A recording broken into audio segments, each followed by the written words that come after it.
Salut c'est Mick, bienvenue dans ce nouvel épisode de Retouche Photo. Alors, ben oui, j'ai totalement loupé l'automne. Je n'ai malheureusement pas su sortir un épisode photo pendant l'automne, faute de temps aussi, mais météorologique cette fois. Donc, ben tant pis, ce sera là pour l'année prochaine. Donc ici, je vais vous faire un petit épisode de retouche, calmement, tranquillement, des techniques toutes simples que je vais passer en détail pour, au départ d'une image comme celle-ci, arriver à une image comme celle-là. Donc voilà, on voit clairement que ma démarche créative était d'aller vers un rendu très dramatique pour coller au sujet que j'avais photographié à l'époque, qui était les ruines du château fort de Montaigle, épisode que vous pouvez retrouver via l'affiche ici au-dessus ou dans la description. Voilà, au cours de l'épisode, c'est un petit épisode photo où je vous expliquais en détail comment j'avais effectué la prise de vue. Donc voilà, sans plus attendre, on va se retrouver dans Photoshop. Je vais vous montrer les quelques calques que j'ai utilisés. Ils sont pas très nombreux, ils sont tout simples. Lors d'autres tutos de retouche, là j'irai un petit peu plus en détail pour vous montrer comment incruster des ciels parfaitement. Et tout ça sans avoir besoin des plugins qui sont maintenant dans Photoshop ou d'utiliser Luminar ou d'autres programmes d'intégration de ciel artificiel. Je ne vais pas vous faire mon blabla habituel avec l'abonnement, la cloche, de laisser un like si l'épisode vous a plu ou de venir sur mon compte Instagram où je partage énormément avec vous. Je vais passer tout ça cette fois-ci et voilà, on va se retrouver pour un épisode assez cool. Des épisodes photos sont à venir. On a ici les premières neiges. J'ai un petit tournage, samedi prochain où je vais réaliser un épisode photo. Mais en voyant le temps qu'il fait aujourd'hui et les premières neiges qui arrivent, je me dis que je vais un peu en chier. Mais bon, c'est pas grave, un peu de terrain, ça fera du bien. Voilà, encore merci d'être sans cesse plus nombreux à me rejoindre sur la chaîne, ça fait énormément plaisir. Donc sans plus attendre, c'est parti, on se retrouve dans Photoshop.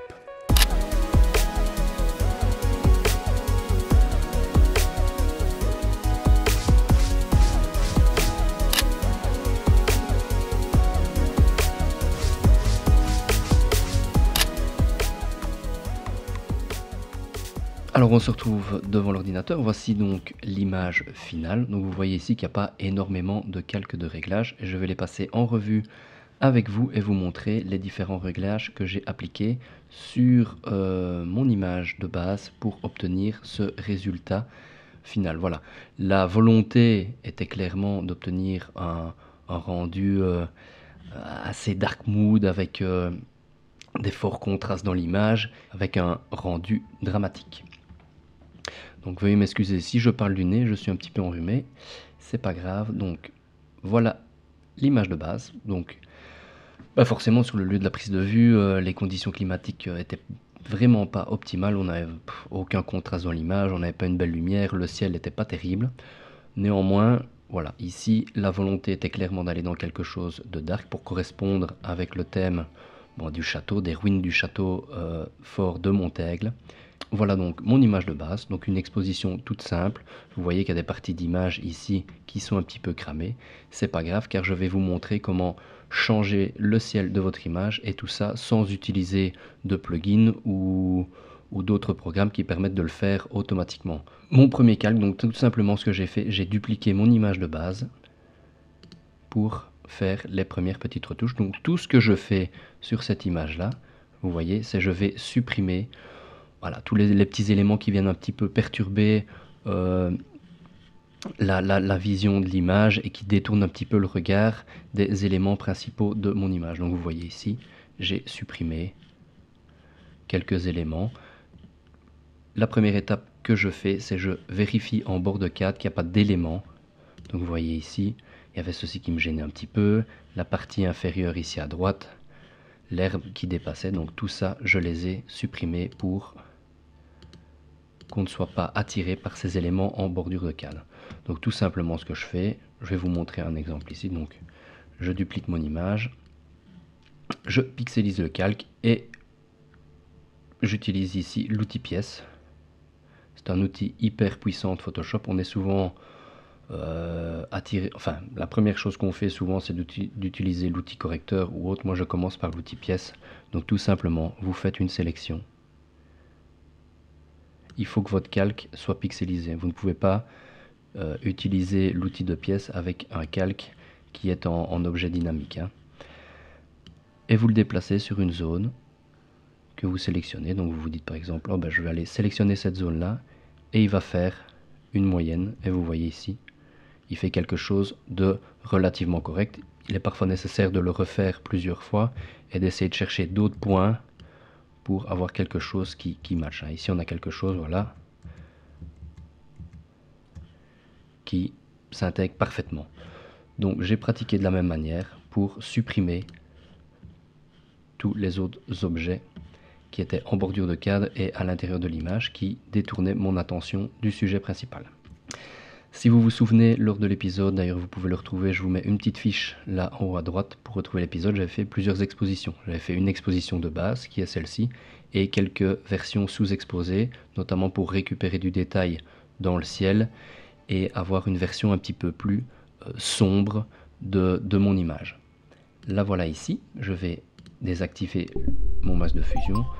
Donc voilà, vous voyez qu'on a quelque chose forcément qui est extrêmement, qui est sous-exposé. Mais cette exposition-là va me servir pour faire un vignettage à mon image et recentrer le regard du spectateur sur la partie centrale de mon image. Donc vous voyez ici, je vais accéder au masque de fusion. Donc tout simplement, je suis venu peindre en noir. Donc en peignant en noir, vous allez effacer des parties de cette image-là. Donc je suis venu récupérer sur cette partie-là la bonne exposition et conserver en bordure comme une espèce de vignettage naturel qui est obtenu par cette sous-exposition. N'hésitez pas à dire dans les commentaires, hein, parfois il est vrai que je survole certains aspects de mes retouches qui mériteraient parfois que je m'y attarde plus. Donc n'hésitez pas à le dire dans les commentaires s'il y a des choses que vous ne comprenez pas, je me ferai un plaisir de l'aborder un petit peu plus en détail dans le commentaire. Donc on a déjà quelque chose par rapport à l'image de base, voilà. On commence tout doucement à se diriger vers un aspect dramatique dans l'image et à recentrer le regard du spectateur. Vous voyez que sur l'image de base, le regard ne sait pas trop où aller. On a des éléments intéressants, donc on a cette maison ici, on a les ruines. Au niveau du cadrage, vous aurez constaté que si vous voyez l'épisode que j'ai refait mon image, en tout cas la retouche de mon image, pour avoir un cadrage un petit peu plus large et d'avoir ces deux arbres ici qui viennent un petit peu fermer la lecture de l'image pour concentrer le regard sur cette partie-ci. Vous avez donc ici, votre regard va s'arrêter et ici, il va être arrêté également par cette partie-là et cette partie à droite. Donc on va vraiment rester concentré dans cette image-là. Donc la retouche et la sous-exposition. Donc ici, rien de bien compliqué jusque maintenant. Un petit calque de désaturation. Vous voyez ici que dans l'image, on a beaucoup trop de teintes. C'est quelque chose que je fais beaucoup dans mes images et que je vous invite à faire, c'est d'essayer de limiter la palette colorimétrique que vous avez dans votre image. Ça va contribuer à l'ambiance globale de votre image et à simplifier un petit peu la lecture de cette image. Donc tout simplement ici avec un calque teinte saturation. Donc vous pouvez ici créer un calque de teinte saturation. Et dans les réglages ici, tout simplement, j'ai été au niveau des rouges, diminuer les rouges de mon image.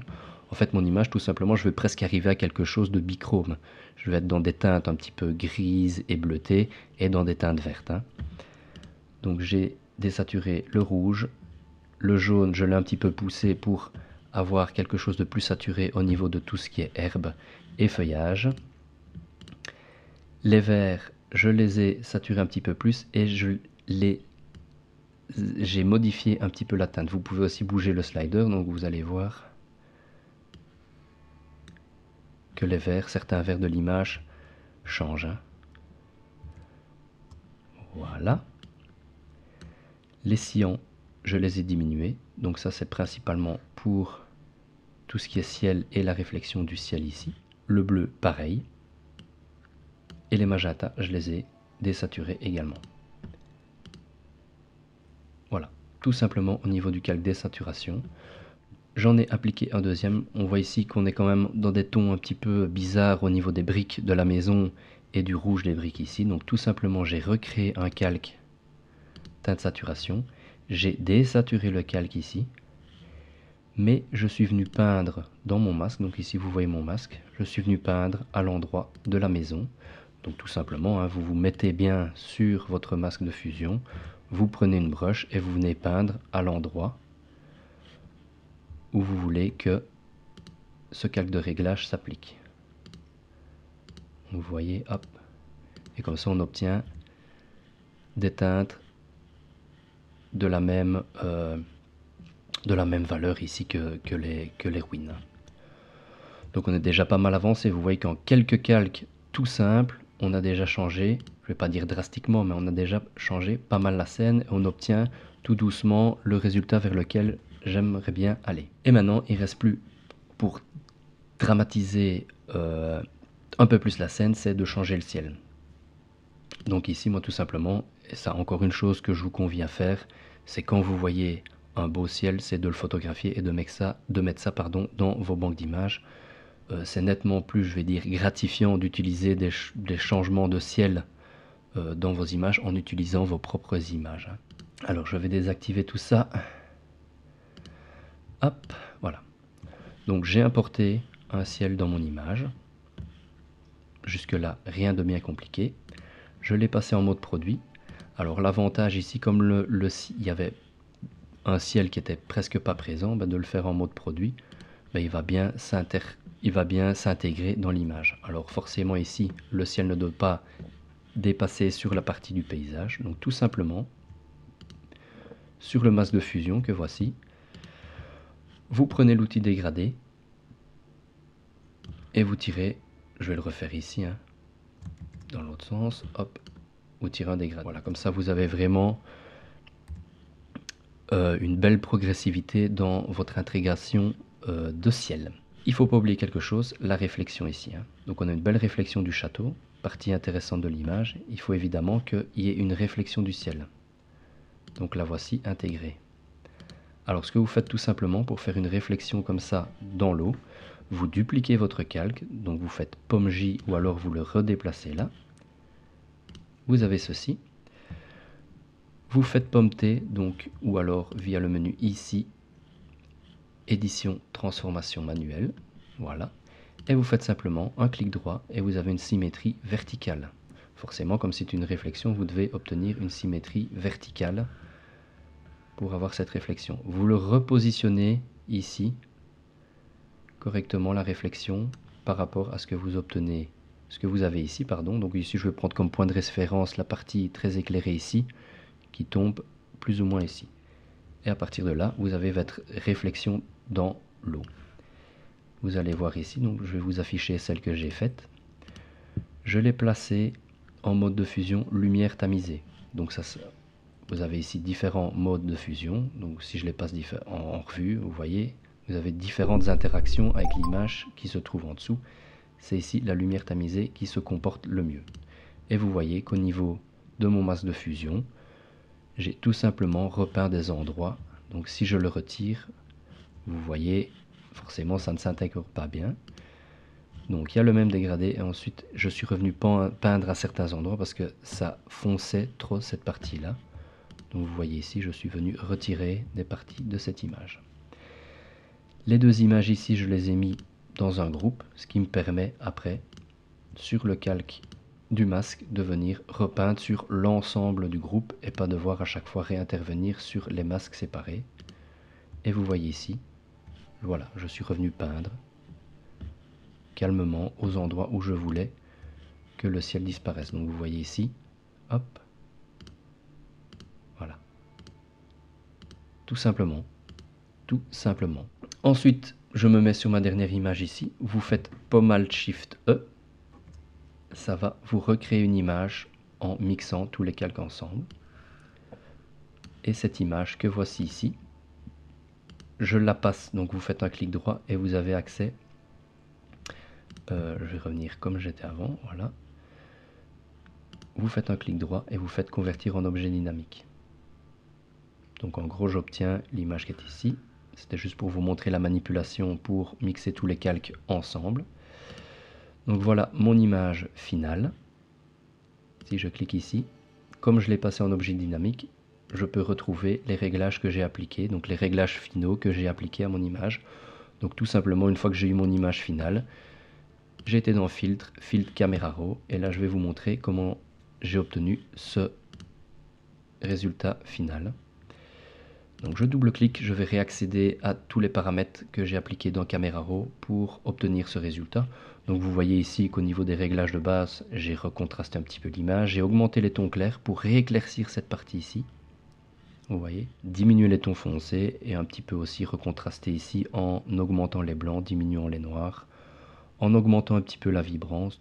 Donc voilà pour ces micro-réglages. Alors ici, bon désolé, hein, mon programme, j'ai des petits soucis. Donc désolé, j'ai essayé de le régler, mais ça n'a pas l'air de vouloir. Enfin bref, j'ai accès à mes réglages ici. Ne m'en veuillez pas. Donc voilà ici pour ces micro-réglages, donc avant et après. Bien, on va aller un petit peu plus loin maintenant. Au niveau de la netteté, je n'ai touché à rien ici au niveau de la netteté. Ici, j'ai fait quelques micro-ajustements aussi. Donc dans teinte, au niveau des jaunes, j'ai légèrement bougé le slider vers la droite. Donc ça veut dire que les jaunes vont devenir un petit peu plus verts, vous voyez. Et au niveau des verts, je les ai rendus légèrement plus jaunes. Donc c'est vraiment subtil, hein. Voilà avant, voilà après, c'est très très subtil. Mais ici on est vraiment dans des micros ajustements finaux. Donc au niveau de la saturation, après j'ai légèrement diminué les verts. Ils étaient un petit peu trop péchus dans l'image. Et dans la luminance, je n'ai touché à rien. Je n'ai pas fait de virage partiel. Et ici j'ai fait un léger vignettage. Voilà. Hop. Pour d'autant plus réaccentuer sur la partie intéressante de l'image, à savoir la partie centrale ici avec les ruines et la maison. Je vais un petit peu dézoomer. Voilà. Je vais mettre sur fond noir. Ok. Au niveau des filtres gradués, j'en ai tiré deux. Un premier ici en dessous pour assombrir la partie ici inférieure de l'image. Donc toujours dans l'optique de garder la vision du spectateur sur la partie centrale. Donc tout simplement, j'ai tiré un dégradé, j'ai légèrement diminué l'exposition. Néanmoins, vous voyez ici, j'ai accentué les blancs. Parce qu'il y a une autre partie intéressante de l'image, c'est évidemment la réflexion du château qui se situe ici. Donc on a vraiment une ligne d'horizon qui se situe ici et cette réflexion du château. Donc en réaccentuant les blancs, on garde quand même ici un point d'intérêt sur cette partie ici inférieure. Et ensuite j'en ai tiré un autre sur la partie supérieure gauche. Donc là, tout simplement ce que j'ai fait, c'est j'ai accentué, vous voyez, les tons foncés. On avait ici une partie beaucoup trop foncée, donc j'ai simplement ici, je suis réintervenu sur les tons foncés, donc je les ai augmentés un petit peu. Vous voyez ici au niveau du ciel, on pourrait aller un petit peu plus loin dans l'incrustation parce que on sent bien ici que le ciel a été rajouté par-dessus par le fait que cet arbre est beaucoup trop foncé. Normalement, il devrait être un petit peu plus clair. Néanmoins, ici, je voulais vous montrer une technique pour intégrer un ciel simplement. Je ferai probablement un autre tutoriel pour via des masques un petit peu plus élaborés. Et un dernier, le filtre radial. Le premier ici, c'est pour diminuer un petit peu l'exposition au niveau de la maison là. Donc vous voyez, si je le retire, la maison est quand même relativement claire, hein. Or c'est vraiment le centre d'intérêt, c'est les ruines. Donc j'ai simplement mis un filtre ici radial et j'ai diminué l'exposition, donc pour légèrement assombrir cette partie-ci de l'image. Ici vous pouvez créer un vignettage en tirant simplement un ovale. Vous mettez votre point d'intérêt ici et en sélectionnant l'extérieur, donc je veux que les réglages que je vais appliquer soient à l'extérieur de ce cadre, j'ai diminué l'exposition. Donc vous voyez, si je retire, hop, donc vous avez ici l'œil se perd un petit peu, mais en refaisant ici ce filtre gradué, on réattire le regard sur la partie centrale de l'image. Donc vous voyez, c'est la partie ici extérieure. Voilà, je vais le faire grossièrement pour que vous puissiez voir l'effet. Donc plutôt que de l'utiliser avec l'intérieur du filtre et de éclaircir, ben là je l'utilise à l'inverse. Je vais agir sur l'extérieur du cercle et diminuer l'exposition. J'ai ensuite peaufiné un petit peu, diminué la clarté pour diminuer un petit peu les détails dans ces parties-là. Diminuer la saturation, j'en ai appliqué un petit ici, tout simplement pour éclaircir cette partie-là. Comme c'est une partie aussi intéressante de l'image, je l'ai rééclairci simplement en augmentant l'exposition. Mais ici, j'ai coché l'intérieur. C'est l'intérieur du cercle sur lequel je veux intervenir. Et ensuite, un dernier ici, pour créer une espèce de lueur. Donc je vais la retirer. Donc vous voyez ici, on a une partie sombre et on sent que le ciel peut-être a été rajouté. En tout cas, quelqu'un d'un petit peu averti va se dire, voilà, c'est quand même bizarre que toute la frange ici au-dessus soit assombrie. Donc là, ça donne un petit peu un indice sur le fait que l'image a été post-traitée et notamment que le ciel a été ajouté. Donc tout simplement ici, j'ai ajouté sur la partie claire de l'image. Donc c'est bien ici qu'on aimerait bien faire rentrer le regard du spectateur sur la partie ici au-dessus de la ruine. Donc tout simplement, j'ai retiré un filtre radial. J'agis sur l'intérieur de ce filtre en cochant l'option ici et j'augmente l'exposition, les tons foncés et les noirs pour créer un espèce de voile et une lueur. Donc voilà un petit peu pour tous les réglages ici finaux que j'ai appliqués dans Camera Raw, ce qui me permet d'obtenir donc l'image finale ici. Donc voici d'où on est parti et voici l'image finale. Donc via quelques petites manipulations relativement simples et un petit peu de bon sens, on peut avoir vraiment quelque chose de cohérent et aller dans la direction qu'on souhaite. Ici, ma volonté était clairement d'avoir un rendu assez sombre et d'avoir quelque chose de dramatique pour coller au thème des ruines du château fort de Montaigle. Donc je vais passer en détail rapidement pour faire un bref récapitulatif. Donc voici mon exposition de base. J'ai fait quelques retouches. Voilà, pour supprimer les éléments qui venaient perturber la lecture de cette image. La sous-exposition ici, que j'avais effectuée lors de la prise de vue, et via un masque, je suis venu conserver l'exposition de base ici en dessous. Une désaturation globale de l'image, en allant à chaque fois ici sélectionner des couleurs bien précises. Une désaturation de la maison. J'ai ensuite ajouté le ciel, donc la partie ciel proprement dite, et ne pas oublier la réflexion du ciel, donc que j'ai réincrusté ici en dessous. Et ensuite la version finale, avec les derniers ajustements dans Camera Raw. Et me voici donc avec l'image finale.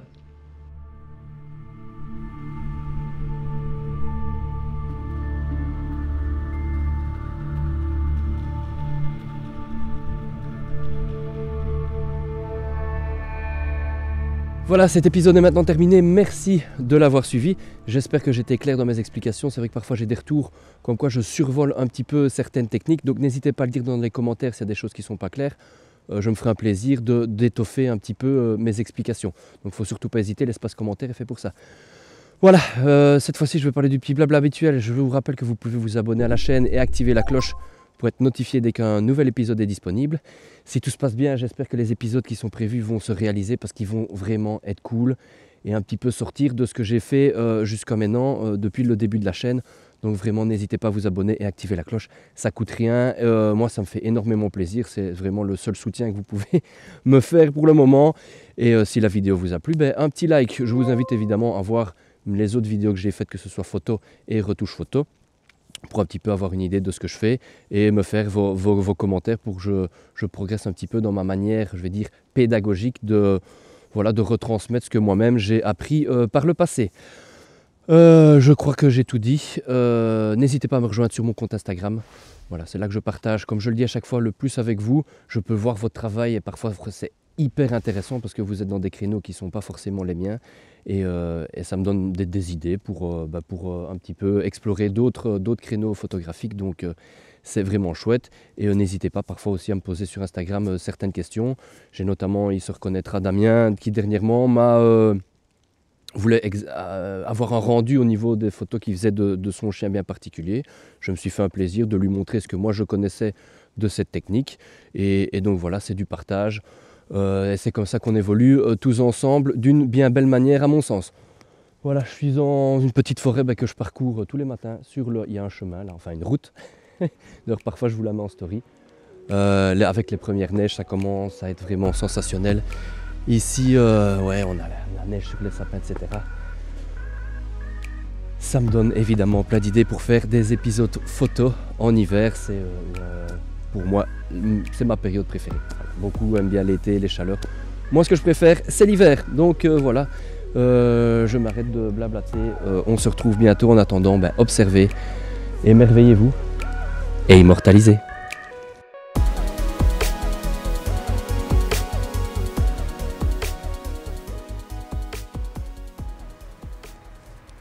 On a une bagnole. Il est superbe l'arbre là-bas. Magnifique. Magnifique.